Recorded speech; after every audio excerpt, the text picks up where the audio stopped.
ada kawan kita ya yang backgroundnya offline, jadi nggak ngerti posisi-posisi yang seperti itu, gambaran strukturnya kayak gimana.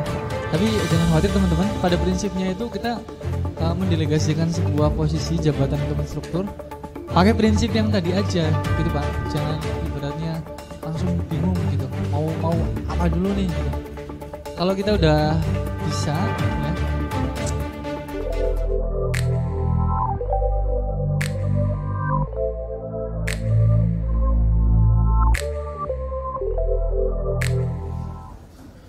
dan jangan disamakan istilah-istilah ini dengan di istilah lain. Kadang penyebutan, terminologi ataupun istilah kadang berbeda-beda. Tapi intinya adalah ini indikator untuk sebuah kapasitas ataupun volume workload lah ya.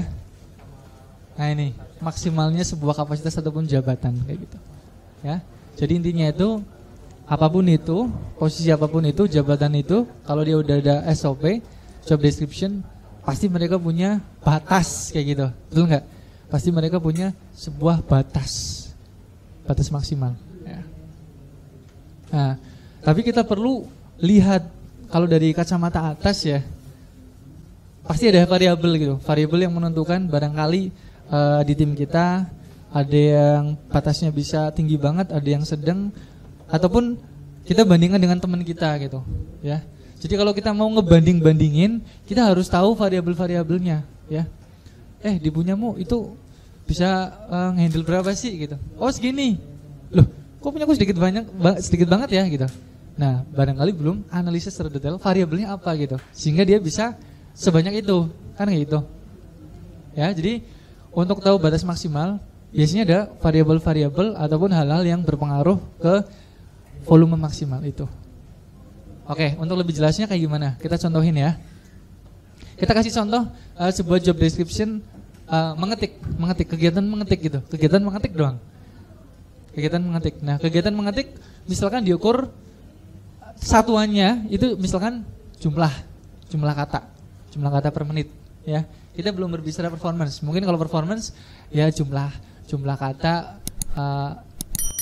yang tidak salah kayak gitu. Kan bisa kayak gitu, ya enggak? Performance ya. Tapi kalau volume kayak gini, jumlah katanya doang, ya. Nah, variabelnya kan bisa kayak gini. Kalau dulu kita zaman HP yang 9 tombol itu ya, huruf B, angka 1 2 kali ya gitu kan. Nah, itu kan makin ya. Kami juga ngajarinya kayak gitu. Ada ibu-ibu yang sama sekali belum pernah pegang HP QWERTY. Makanya di situ kurikulumnya ada typing test. Contohnya seperti itu. Kayak gitu kan. Nah, variabelnya misalkan banyak, ya. Nah, misalkan kompetensi ini harus ada di tim customer service, ya. Nah, makanya kita perlu membreakdown ini dulu, ya. HP-nya kayak gimana, keyboardnya kayak gimana, dia pakainya apa, tablet, PC, ngetik pakai PC, ngetik pakai tablet, ngetik pakai HP, ya jumlahnya kadang berbeda-beda, ya nggak?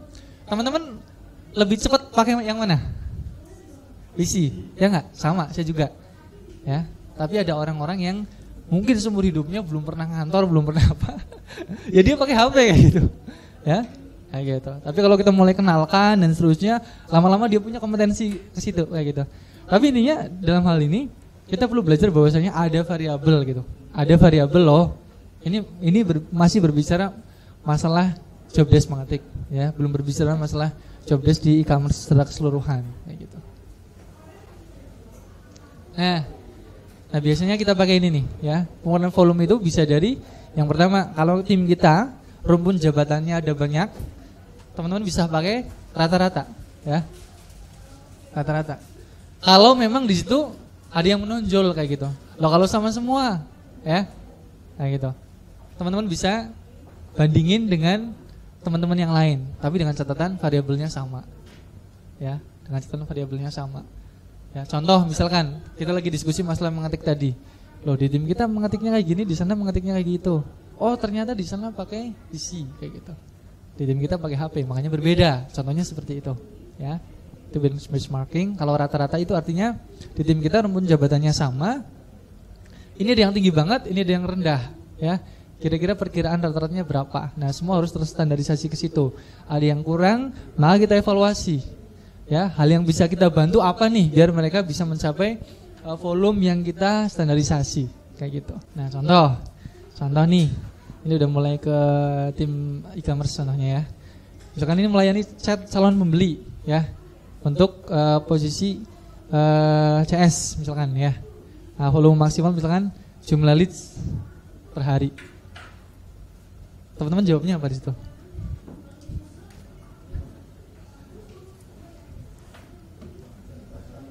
Ya. Bener gak? Jumlah customer yang melakukan pembelian. Loh, kalau misalkan yang melakukan pembelian 30 aja, kira-kira leads yang masuk itu berapa? Kan gak 100% kan bisa closing. Nah makanya itu. Kalau 30 berarti kan artinya kalau misalkan 30% konversinya, berarti yang tanya-tanya itu awalnya itu 100 atau 90. Nah gitu. Jadi satuannya itu ya idealnya mungkin ini kalau kita diskusi masalah apa namanya tim sales ya, leads yang masuk ya, leads yang masuk per harinya. Nah, cuman variabelnya gimana nih ya, customer journey loh gimana, ini yang kita tadi pelajari di awal ya, karena kan macam-macam kayak gimana. Ada yang misalkan teman-teman trafficnya kebanyakan pakai IG, kemudian link WA dimasukin ke bionya. Nah, orang lihatnya hanya dari gambar-gambar yang diunggah dari situ dan dari deskripsi singkat yang ada di IG. Ibaratnya dia sekolahnya itu belum lulus, customer kita belum tuntas memahami produk knowledge. Masuk ke CS, ya kan? Masuk ke CS karena masih banyak pertanyaan yang mau diajukan. Time spend satu orang misalkan butuh berkali-kali lipat menit kayak gitu. Artinya ini ngaruh nggak? Ngaruh. Itu contohnya kayak gitu dari customer journey-nya. Ya. Tapi kalau misalkan teman-teman hampir full leads yang datang itu alurnya kayak misalkan dari iklan, orang melihat iklan di Instagram, di Facebook, di Google, semuanya misalkan diarahin ke website. Di website itu teman-teman membuat sebuah halaman penawaran yang panjang ya, yang kira-kira itu calon customer itu lulus gitu, lulus tentang produk kita, hatam gitu. Jadi udah bingung lagi mau tanya apa, mereka udah tahu semua. Jadi tinggal beli aja gitu, tinggal transfer aja misalkan kayak gitu. Ya. Nah, jadi kalau masuk ke tim sales, waktunya semakin singkat, betul ya? Jadi ini semakin banyak kayak gitu. Makanya kan ada perbedaan seni-seni bagaimana beriklan kan. Ada yang misalkan sudah nyiapin website, di situ ada formulir. Formulirnya ada yang sederhana, ada yang jelimet. Ada yang sederhana cukup nama depan sama nomor WA. Yang jelimet sampai hitung ongkir dan segala macamnya. Kayak gitu. Cuman itu sebenarnya pembebanan. Itu sebenarnya cuma mau diletakin kemana bebannya, ya. Kalau makin jelimet customer journey-nya, itu tim sales seneng nggak? Seneng banget, ya nggak? Mancing. Yang dibebani siapa?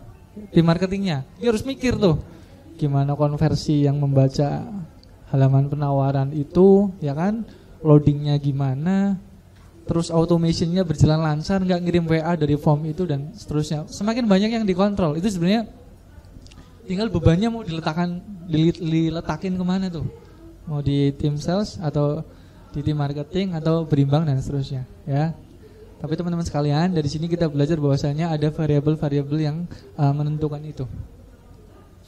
Produk nih, ya, produk kayak properti gitu kan. Nah, pokoknya kalau nggak survei ya dia nggak beli gitu. Misalkan gitu ya, dia survei dulu, datang dulu, ikut catering dulu dan semacamnya, ya, kayak gitu, ya. Ada produk-produk misalkan berbasis solusi, ya kan, komposisinya ditanyain, ya, review-reviewnya, ya kan, BPOM atau enggak, kayak gitu dan semacamnya.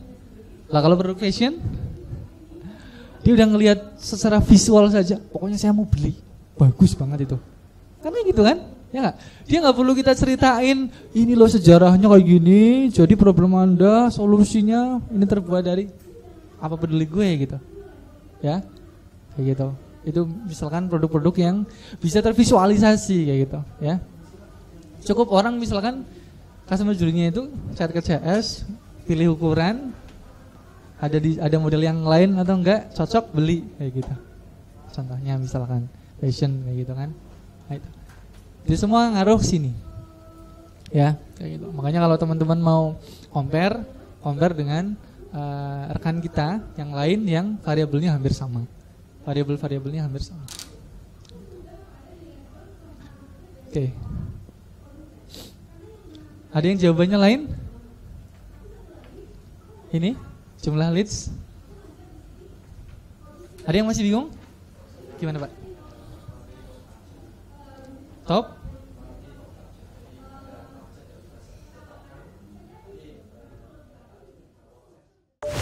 Kayak di tempat saya itu kan dulu orangnya masih sedikit, kerusakan HP sangat jarang, 2 bulan sekali gitu. Kalau sekarang hampir tiap hari ada. Karena udah misalkan hampir 1.000 orang yang pegang device, pasti kan ada muncul. Nah, akumulasi itu yang kadang membentuk sebuah formasi jabatan kayak gitu. IT support misalkan ya. Dia bantu bikin HP,